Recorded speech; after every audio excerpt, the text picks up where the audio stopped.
Magandang umaga sa inyong lahat. Maayong buntag. Narito tayo ngayon sa Marahan, Marilog District, Davao City, kung saan ating binibisita ang ipinapatayong kapilya ng Bahay ng Diyos Foundation sa pakikipagtulungan sa mga Missionaries of Jesus dito sa kanilang parokya na nagdiriwang ng kanilang fiesta sa araw na ito ng Setyembre 16, ang fiesta ni San Miguel. At narito ang kapilya na ating pinapatayo. Nakakatuwang isipin na 6 na buwan ang nakalipas nung una akong pumarito sa pook na ito at matunghayan ang isang maliit at payak na kapilya na kanilang ginagamit sa kanilang buwanang misa.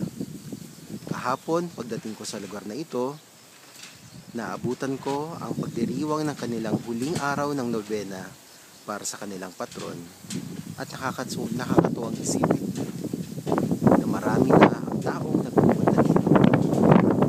Totoo nga ang kasabihan, build and they will come.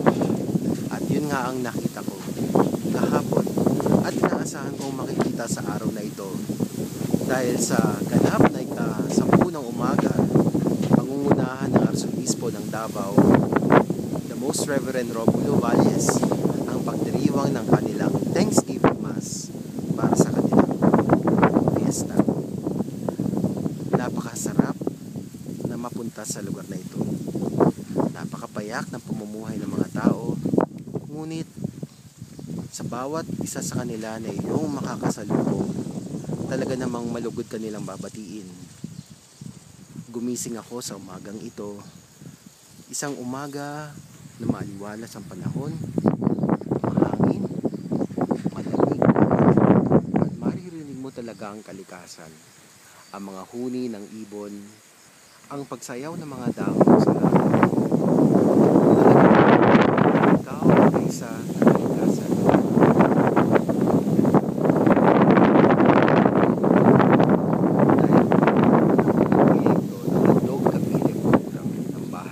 Foundation ay malapit nang